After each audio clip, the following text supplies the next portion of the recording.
오늘 이 에베소서 말씀 2장 11절에서 22절은 모퉁이 돌 예수님을 중심으로 과거와 현재, 미래 이렇게 생각하시면 돼요.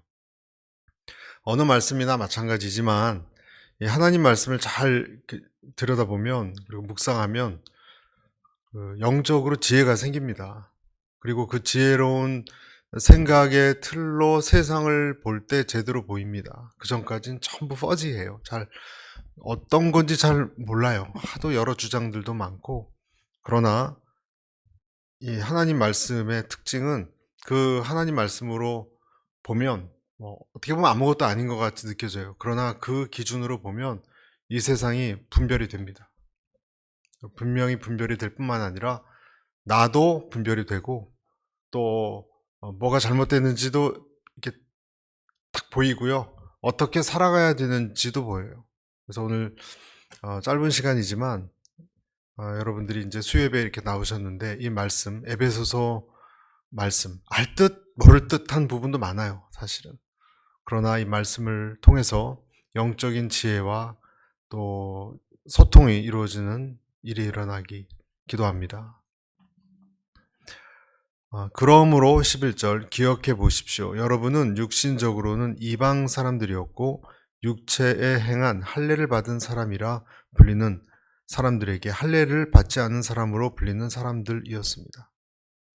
12절 같이 읽을까요? 시작.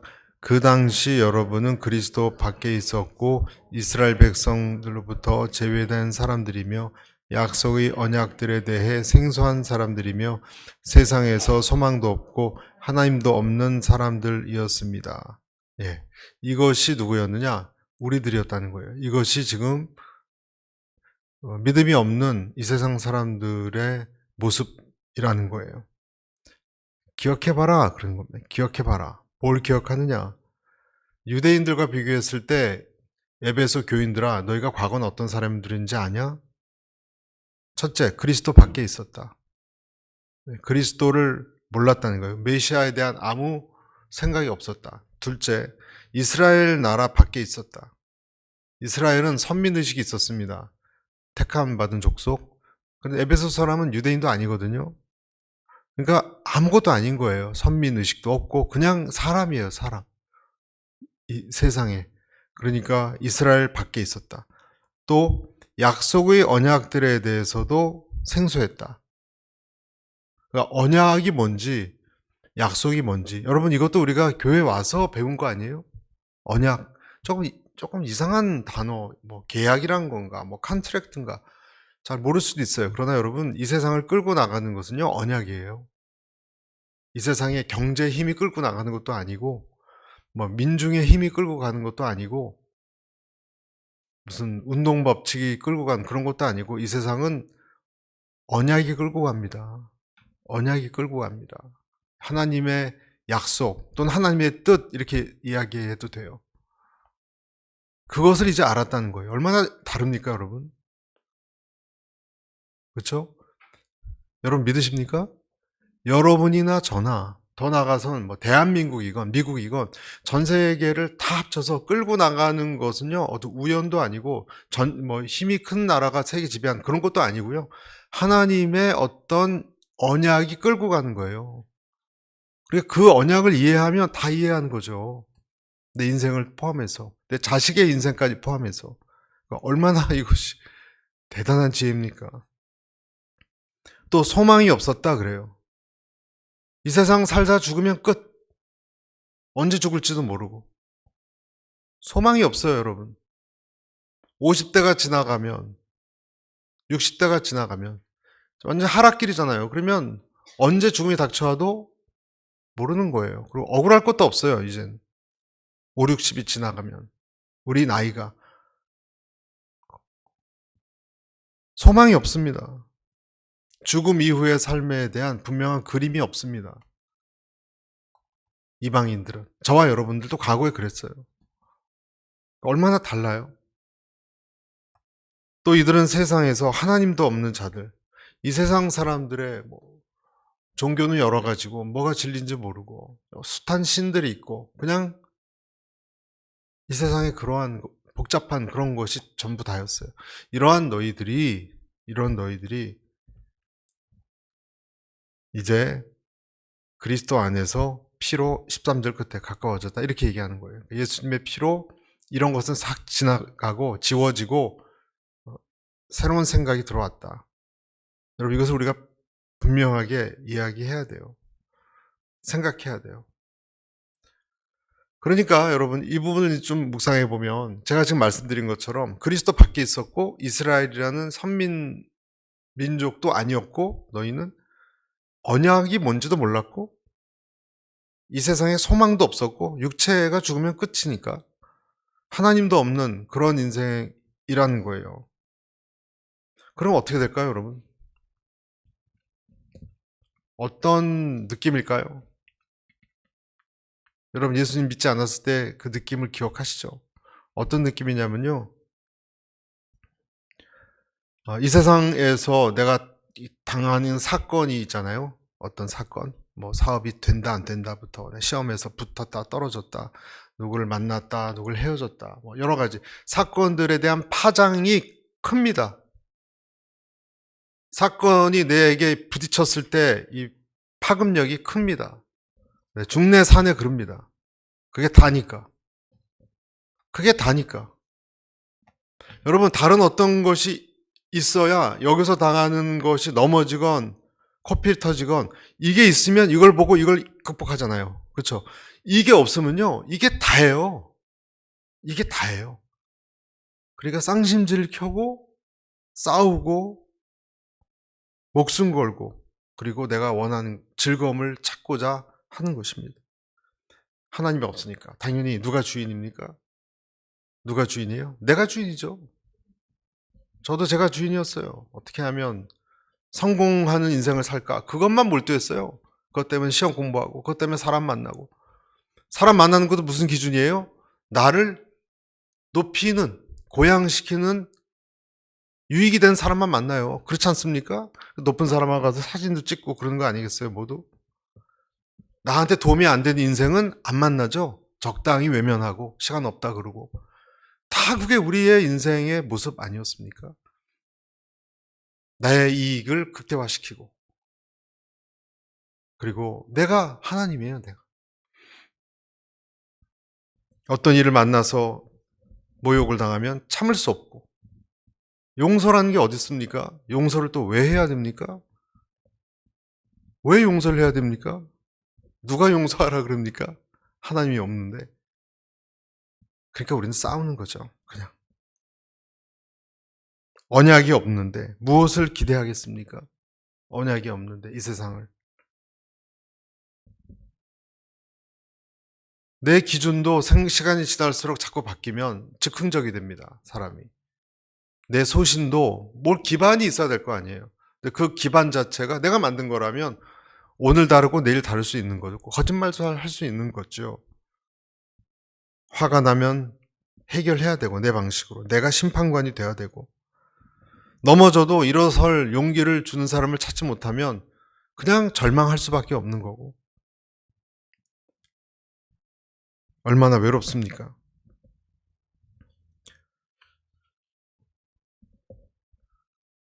어떤 그 유명한 소설가는 그 사람 세계가 다 그렇듯이 하나님을 믿지 않았기 때문에 현대에 들어와서 그 사람의 그 작품 세계는 딱 두 단어예요. 하나님 없는 세계는. 각박 우울이에요. 각박함과 우울이에요. 당연하죠.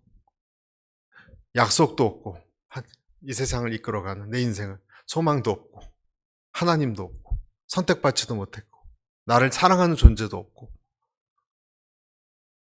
그리스도 밖에 있다면 그것이 답니다. 시편 16편 1절에 다윗의 믹담 하나님이여 나를 지켜주소서 내가 주께 피하나이다.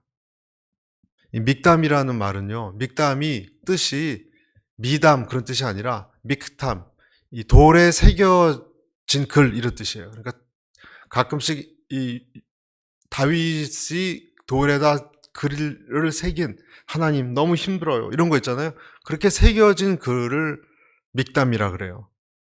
거기에 다윗이 쫓겨다니고 힘들 때 하나님께 하나님 나 지켜주십시오. 주님께 피합니다. 그런 글을 썼다는 거예요. 그러니까 다윗은 그런 하나님이 있었잖아요. 그렇지 않은 사람들은 각박 싸워야 되니까 각박하죠. 우울, 하나님이 없으니까 우울하죠. 당연한 세계관입니다. 그것이. 얼마 전에 제 마음을 좀 아프게 했던 사건이 하나가 일어났는데 뉴스에 최성봉이라는 사람 여러분 들어보셨어요? 최성봉? 이 청년이 세상을 떠났습니다. 등장할 때부터 벌써 꽤 됐는데요. 참 신기하고 대단한 인물이라고 생각했어요. 이분이 우리나라 무슨 노래 그쪽에 나와가지고 그 성악을 불렀는데 한국뿐만이 아니라 전 세계적 히트를 쳤습니다. 깜짝 놀랐습니다. 그래서 어떻게 누구냐, 뭐 어느 학교 다니냐, 고등학생 같아 보이고 그래서 더니 이 친구가 하는 말이 화장실에서 잠을 잔대요, 자기는. 그 얘기를 들으면서 이 심사위원이 한 분이 이렇게 눈물을 훔쳐요. 무슨 말이냐 했더니 집이 없어요. 집 화장실이 아니라 공중 화장실에서 자는 거예요. 집이 없어요. 또 껌을 팔고 고아로서 사람들의 따뜻한 손길이나 사랑도 모르고 자라났어요. 이 아이가. 진짜로. 얼굴 생긴 건 멀쩡한데. 그러니까 깜짝 놀랐죠. 이 재능쇼에서 넬라 판타지아라는 노래를 잘 불러서 상을 받고 이 천상의 소리를 가진 것 같아서 이 사람이 아주 그냥 소셜 미디어를 타고 한국뿐만 아니라 아시아 전 세계로 센세이션을 불러일으켰습니다. 그리고 유명해지니까 아주 뭐 이제 뉴스에도 나오고 돈도 생기고 행복해졌는데 여러분 그렇다고 내면이 금방 채워지는 건 아니죠. 자기 내면이. 얼마 후에 돈도 벌고 그랬을 텐데 막 제대로 관리를 못했겠죠. 그러다가 궁해지니까 자기 몸에 무슨 병이 있다고 거짓말을 하다가 들통이 나서 세인들의 질타를 받았습니다. 어떻게 거짓말로 돈 모금을 할 수 있느냐. 그러다가 한 달 됐나요? 자기 목숨을 끊었습니다. 스스로. 그걸 견디지 못하고 사람들의 비난과 그런 걸 견디지 못하고 여러 이유가 있었겠죠. 경제적인 이유도 있고 또 관계적인 이유도 있었지만 가장 큰 이유는 뭘까 생각해보면 이 청년은 무엇보다 자기의 그 흔들리는 외로운 영혼을 의탁할 수 있는 피난처가 없었어요. 피난처가. 유명해진 노래가 껌파리 하던 나이트클럽에서 어느 무명 가수가 이걸 불러서 그때부터 성악가가 되고 싶은 꿈을 꿨고 이것만 그렇게 열심히 노래했는데 노래 가사를 제가 말씀드릴게요. 한번. 넬라 판타시아 뜻이 환상 속에서란 뜻이랍니다. 환상, 판타시 속에서. 나는 정의로운 세상을 봅니다. 그곳에서 모두가 평화롭고 정직하게 삽니다. 언제나 자유로운 영혼을 꿈꾸지요. 날아가는 구름처럼 영혼의 밑바닥에는 인간미가 가득. 넬라 판타지야. 환상 속에서 나는 맑은 세상을 봅니다. 밤도 덜 어두운 그곳 언제나 자유로운 영혼을 꿈꿉니다. 날아가는 구름처럼 인간미가 넘치는. 넬라 판타지야. 환상 속에는 뜨거운 바람이 붑니다. 친구처럼 도시를 불고 언제나 자유로운 영혼을 꿈꾸지요. 날아가는 구름처럼. 영혼이 밑바닥엔 인간미가 가득. 이 최성봉은 3살 때 고아원에 버려졌고요. 구타를 피해서 5살 때 고아원에서 탈출합니다. 대전에서 특히 유흥가에서 살았는데 계단 공중 화장실에서 잠을 잤고 굶주림을 벗어나기 위해서 음식물 쓰레기를 주워 먹고 거기서 버려진 물을 마셨고 또 그가 만난 나이트 같은 곳에서는 사람들이 만난 사람은 조폭, 주로 양아치, 노점 상인들이 전부 다였어요. 이 친구가 만난 사람들은. 그에게 알코올 중독, 마약 중독, 강간, 이런 일들이 많이 벌어졌습니다. 그렇게 길거리 생활만 만 10년 동안 했습니다. 제일 끔찍한 것은 껌을 팔다가 어느 날 조폭에게 납치를 당해서 산에 파묻혔다고 합니다. 겨우 흙을 고로 덮었는데 겨우 도망쳐 나왔대요. 산채로 매장당했는데. 참 이런 일이 있을 수 있나요? 그런 어느 날 나이트에서 들었던 이 성악의 아름다움 때문에 음악의 길을 혼자 꿈꾸다가 어느 선생님이 무료로 가르쳐 준 거예요. 그래서 이 노래 가사를 들으면 너무 슬퍼요. 노래 속에서 피난처를 찾은 거예요. 하지만 자기 삶은 불안하고 완전한 평안을 주신 분을 찾지 못했습니다. 그러니까 무너진 것입니다. 여러분, 이 세상 사람들은 그런 것을 그냥 바랄 뿐이에요, 다. 최성봉뿐만 아니라 이 세상을 살아가는 하나님을 못 만난 사람들은 정직, 평화, 영혼의 자유로움 이런 것을 그냥 바람이에요. 바람이에요. 예수님으로부터만 해결된다는 것을 그들은 알지 못합니다. 13절 보십시오. 같이 한번 읽어볼까요? 13절 시작. 그러나 그때는 하나님에게서 멀리 떨어져 있던 여러분이 이제는 그리스도 예수 안에서 그리스도의 피로 가까워졌습니다. 14절 그리스도는 우리의 화평이시니 자기의 육체로 돌을 하나로 만드신 분이십니다. 거기까지. 그리스도가 우리의 화평이시다. 그리스도가 없는 곳에는 불안과 두려움, 공허만 화평이시다 그랬으니까 예수 그리스도가. 그리스도가 없으면 무슨 뜻이에요? 불화평이겠죠. 그렇죠? 화평이 없습니다. 불안합니다. 공허하고. 그래서 이 세상에 이렇게 많은 살인과 타락이 있다는 것을 우리가 현상만 보는데 한번 거꾸로 생각해 보면 여러분 그럴 수밖에 없지 않나요? 그럴 수밖에 없지 않나요? 왜 그 방법밖에 없었을까를 우리가 생각해 봐야 됩니다. 그들은. 생각해 보면 어쩌면 그럴 수밖에 없었을 거예요. 그런 도시가, 범죄가 많은 도시가 전혀 이상하지 않습니다. 왜냐하면 하나님을 의지하지 않으면 사람은 다 나를 의지하려고 하니까, 말씀드린 것처럼. 그래서 나의 평안을 의지하기 위해서 다른 사람과 싸울 수밖에 없습니다. 나를 지키려고. 세상은 다 투쟁의 대상이고. 그러니까 불화를 하는 거죠, 사람과. 하지만 사람의 근본 욕구는 평안입니다. 저와 여러분이 정말 원하는 것은 평안입니다. 사람과 또 내 자신의 평안을 원합니다. 우리는. 이사야서 57장 19절 20절에 먼 데 있는 자에게든지 가까운 데 있는 자에게든지 평강이 있을지어다. 평강이 있을지어다. 내가 그를 고치리라 하였느니라. 하나님 우리에게 오셔서 평강을 자꾸 얘기하시는 것은 너무 불안해하니까 사람들이. 평강이란 단어가 많은 겁니다. 이어서 이사야 57장 20절에 이런 표현이 있습니다. 오직 악인은 능히 안정치 못하고 그 물이 진흙과 더러운 것을 늘 쏟아내는 요동하는 바다와 같으니라. 이것이 뭐냐면요, 여러분 보세요. 안정치 못하고 악인이라는 것은 하나님을 떠난 사람을 얘기하는 거예요. 안정하지 못해요. 그리고 그 물이 요동하는 바다와 같다 그랬습니다. 이 죄에 빠진 인간의 모습이에요. 이것이 최성봉이나 뭐 그 누구 심한 경우가 그의 경우였겠지만 하나님을 몰랐던 이방인은 다 이런 모습이 있어요. 여러분 우리는 바다를 보면 끊임없이 요동하는 바다를 봅니다. 파도를 치고. 여러분 왜 그런지 아시죠? 왜 바다에 파도가 칩니까? 파도가 출렁거리는 것.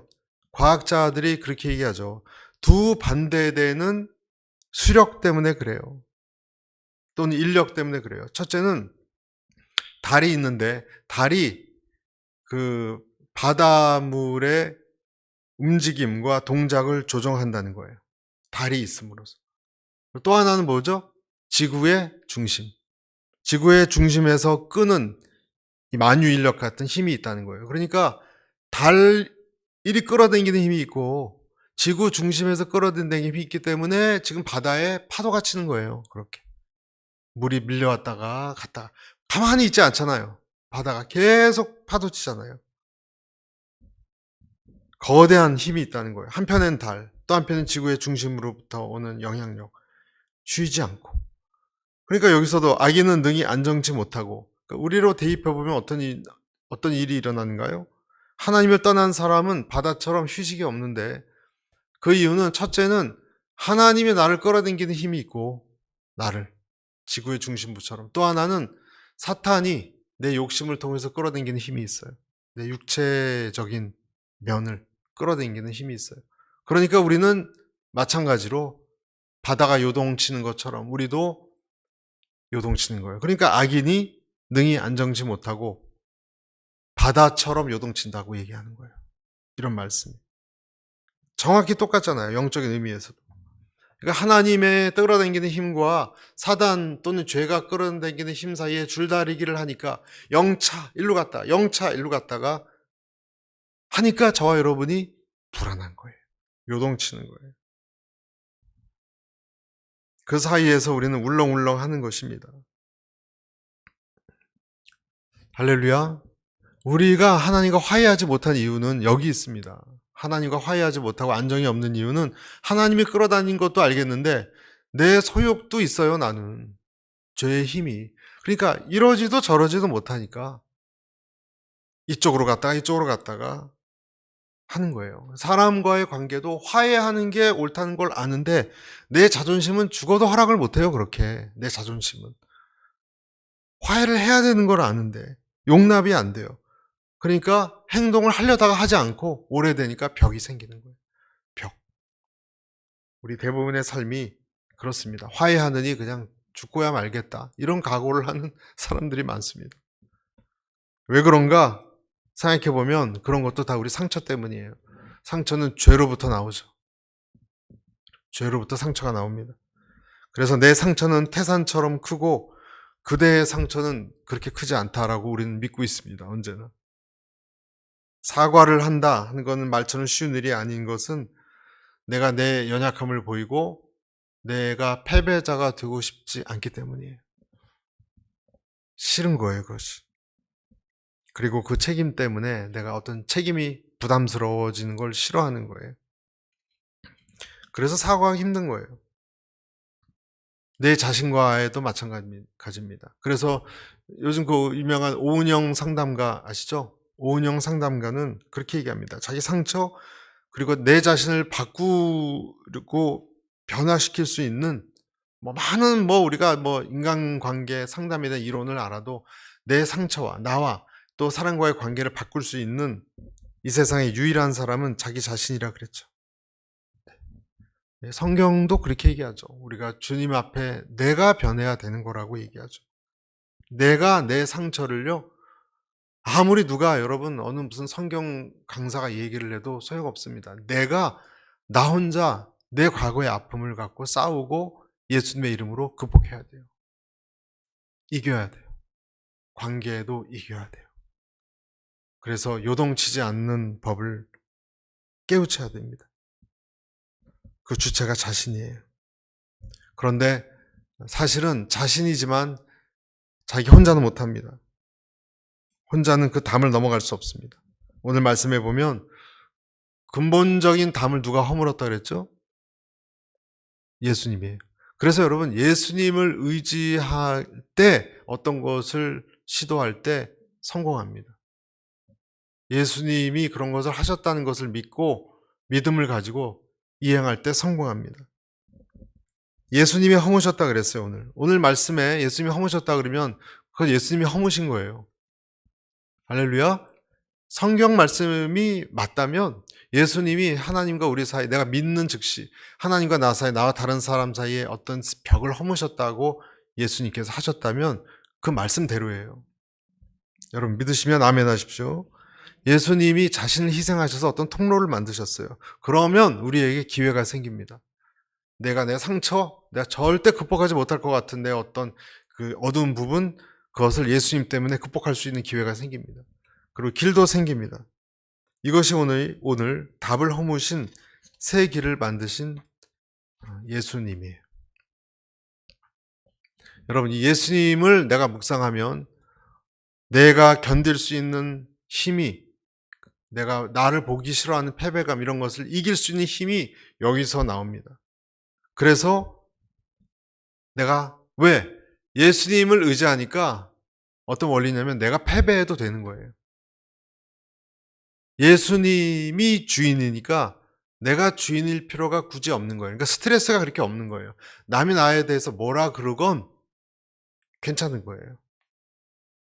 여러분 이해하시겠습니까? 어떤 사람이 누가 뭐라 그래서 모욕감을 못 견디죠, 만약에. 근데 그걸 어떻게 견딜 수 있을까요? 예수님을 생각하면 그것은 예수님이 보세요. 주인이시고 중요하면 내가 그런 일 당하는 건 그렇게 중요하지 않게 되는 거예요. 그러니까 견딜 수 있는 거예요. 그러니까 예수님을 붙잡지 않으면 못 견딥니다, 우리는. 예수님이 승리하셨으면 내가 패배해도 된다니까요. 이것이 영적인 싸움의 원리예요. 여러분, 또 이 세상 살아가는 원리이기도 해요. 하나님이 성공하셨고 성공하게 하신다면 내가 인간적으로 성공하지 못해도 so what 이렇게 말할 수 있는 거예요. 괜찮은 거예요. 십자가 안에서 내가 못 박혀 죽는다는 뜻이 그 뜻이에요. 여기에 모든 영적인 비밀이 있어요, 여러분. 여기 모든 영성이라고 얘기하는 것에 비밀이 있어요. 영성이 대단한 것이 아니라 예수님과 함께 하는 거예요. 예수님과 파트너가 되는 거예요. 그분이 모욕당하고 죽었기 때문에 나도 그런 일을 당해도 괜찮은 거예요. 내가 같이 예수님에게 몰입되어 있으니까. 같이 죽고 같이 사는 거예요. 그러니까 내게 스트레스가 없어요, 그렇게. 20절입니다. 여러분은 사도들과 예언자들이 기초 위에 세워진 사람들이요 그리스도 예수께서 친히 무엇이 되었다고요? 모퉁이 돌. 모퉁이 돌은 석공들이 말하기를 모든 돌들이 제일 좋은 돌을 모퉁이 돌 이것 때문에 다른 담을 지을 때 거기를 중심으로 해서 고정시킨다고 합니다. 또 이렇게 여러분 아치형으로 되어 있는 문 같은 거 있죠? 거기 가운데 있는 게 또 모퉁이 돌이에요. 그러면 아치가 다 거기 기준으로 돌 맞아서 다 끼워 넣기 때문에 이 중심 때문에 흐트러지지 않고 딱 균형을 이룬대요. 다른 구조물을 결합시키는 역할. 제일 중요한 건 결합이에요. 예수님이 결합시키는 거예요. 누구하고? 하나님하고 나하고. 그리고 그렇게 되면 나와 다른 사람도 되는 거예요. 요 결합이 없으면 허물어져요. 일단 하나님하고 나하고 결합이 없으면 이 세상이 불안해요. 허물어져요. 모퉁이 돌이 예수님이 되셔서 예수님의 이란 돌을 빼내면 결합시키는 게 없어요, 여러분, 하나도. 그러면 이방인이에요, 그 사람은. 하나님과 내가 결합이 안 돼요. 안정되지 않아요. 조인트가 없어지는 거예요, 건물에. 예수님이라는.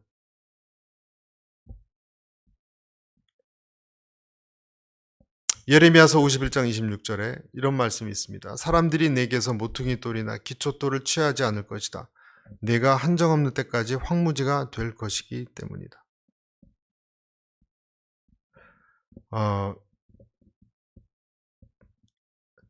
황무지가 된다고 했습니다. 모퉁이 돌이 없으면. 모퉁이 돌이 없으면 무너지기 때문에 꽃도 자라지도 않고 식물도 없는 황무지가 됩니다. 아름다운 햇볕이 있어도 여러분 햇볕만 있어도 아무리 좋은 곳이라도요 햇볕만 있으면 사막이 되잖아요. 그런 것처럼 아무리 휴양지 같은 곳에 살아도 예수님이 없으면 우리 마음이 사막처럼 음침한 사람이 되어갑니다. 그러니까 우리의 모든 삶은 하나님과 나 사이에 예수님을 접속사로 삼아서 살아갈 때 물기가 있고 생기가 일어날 줄로 믿습니다. 다른 사람과의 관계도 마찬가지고 내 과거와 내 현재, 미래 사이도 접속사가 필요해요. 예수님이란 이 통로로 허브 같은 모든 것을 통과하게 하고 다시 해석하게 하고 하는 그 힘을 내가 갖지 못하면 이 세상을 어떻게 힘있게 살아갈 방법이 없어요. 내 개인의 능력으로는 어느 정도는 올라갈 수 있지만 되게 불안하거든요. 삐끗하면은 추락이에요. 삐끗하면. 내가 만약에 예수님을 의지하지 않고 내 스스로 사막이 되어서 담을 쌓고 하나님과 사람 사이에 벽을 만들고 격리되면 그 다음은 비참, 궁핍, 괴로움밖에 없습니다. 그래서 예수님이 오셨다는 것은 내가 하나님과 나 사이에 벽을 무너뜨리고, 사형리에도 나오잖아요. 벽이 무너져야 되고, 그래야 이 피가 통하는 것처럼 몸에 이게 다 통하게 돼 있어요. 하나님과 나 사이에, 또 다른 이들과 사이에 피가 통합니다. 일찍 오면 일찍 깨닫고 늦게 오면 늦게 그것을 깨닫게 될 차이밖에 없어요. 여러분, 우리 사이에, 하나님과 나 사이에 내가 종교 생활을 해도 그 접속사이신 예수님의 피를 통과해야 돼요. 할렐루야.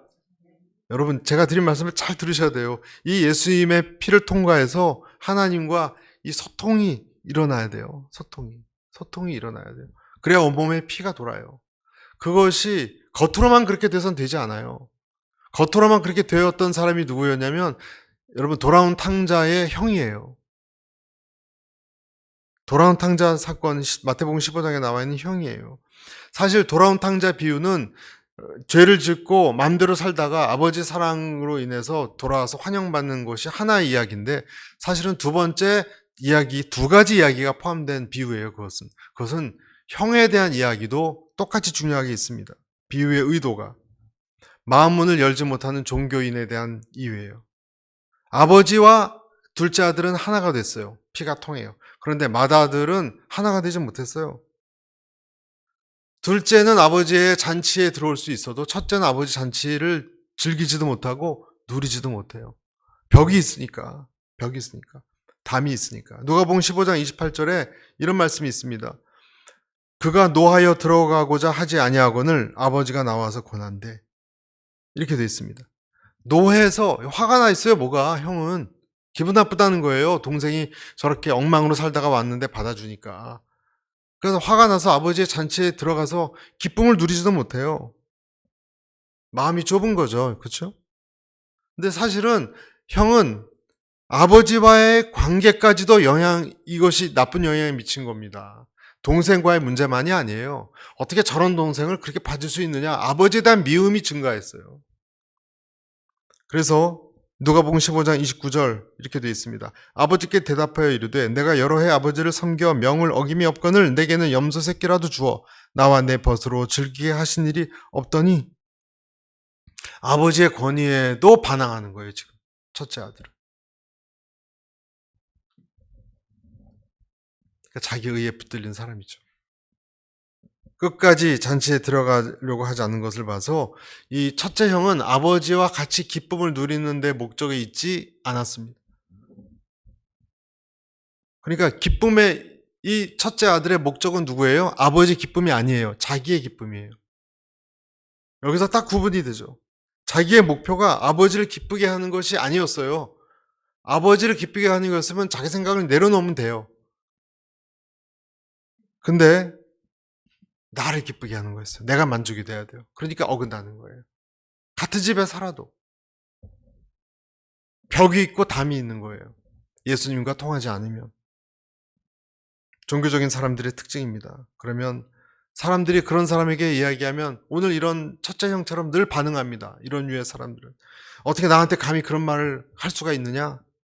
나는 정말 교회 문이 열려 있을 때마다 항상 교회에 있는 사람이고 기도하는 사람인데 나를 어떻게 안다고, 언제나 성경을 읽는 사람인데, 이렇게 변명합니다. 그리고 언제나 화가 나 있습니다. 여러분, 우리가 무엇보다 주안점으로 둬야 되는 것은 내 자존심, 내 불쾌감이 아니에요. 그것이 아닙니다. 아버지의 기쁨입니다. 여러분에게 아버지의 기쁨을 중요시 여기를 축복합니다. 예수님이 담을 허무는 자가 되면 그 사람의 기쁨은 아버지의 기쁨이 돼요. 사울왕 같은 사람은 본인의 목적이 본인의 정권 유지예요. 이스라엘을 위해서 다윗 같은 용사가 나타나면 내려놓을 수도 있었어요. 그러나 사울왕은 하나님과 하나님이 위탁한 왕국이 아니었습니다. 내가 죽고 하나님의 뜻이 살게 하는 것이 아니었습니다.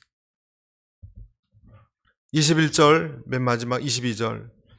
그리스도 안에서 건물 전체가 서로 연결돼 주 안에서 함께 자라 거룩한 성전이 됩니다. 22절 같이 읽습니다. 시작. 여러분도 성령 안에서 하나님께서 거하실 처소가 되기 위해 그리스도 안에서 함께 세워져 가고 있습니다. 네, 예수님 안에서 세워져 간다 그랬습니다. 예수님이 머리가 되면 중간에 막힌 담을 허무는 자가 되면 마치 포도나무에 붙어 있는 것처럼 우리는 세워져 가게 되어 있습니다. 사람들끼리는 불가능합니다. 갈등이 생겨도 사람들끼리는 화해가 안 됩니다. 각자가 예수님을 머리로 삼고 다시 예수님께 들어갈 때 연락이 서로 되고 소통이 되고 세워져 갑니다. 싸움이 그칩니다. 싸움이 그치기 위해서 나와 하나님 사이의 화평이 필요합니다. 그래서 로마서 5장 1절 그러므로 우리가 믿음으로 의롭다 하심을 받았으니 우리 주 예수 그리스도로 말미암아 하나님과 뭘 누리자고요? 화평을 누리자. 말씀을 마치겠습니다. 하나님과 소통이 안 되면 그분의 머리가 되고 내가 지체가 되어서 순종해야 되는데 머리를 인정하지 않으니까 지체끼리 충돌하고 부딪힙니다. 지체끼리 싸웁니다. 그리고 화평이 없습니다. 그리고 화평이 없는 곳에는 성령님이 임하지 않습니다. 하나님의 거하실 처소라 그랬는데 거룩한 성전에 자기를 내려놓지 않은 사람에게는 하나님의 평강이 임하지 않습니다. 산 제물이 없고 주님의 촛불이 없기 때문에 그곳은 그냥 빈 성전입니다. 여러분, 빈 성전이 되지 않게 하기 위해선 우리를 위해서 십자가에 죽으신 예수님을 늘 묵상하고, 묵상한다는 건 뭔가요? 예수님이 하신 삶을 묵상하고 감사하고 그 삶에 동참해야 되는 거예요. 동참해야 되는 거예요. 그러면 겸손한 사람이 되고 목이 뻣뻣한 사람이 되지 않습니다. 그곳에 성령님이 임하십니다. 이 사람이 아까 처음 말씀드린 이방에 있던 사람이 아닌 새 사람이에요. 머릿돌 대신 주님을 중심으로 살아가는 사람이에요. 그러한 여러분과 제가 그리고 교회가 되시기를 축복합니다.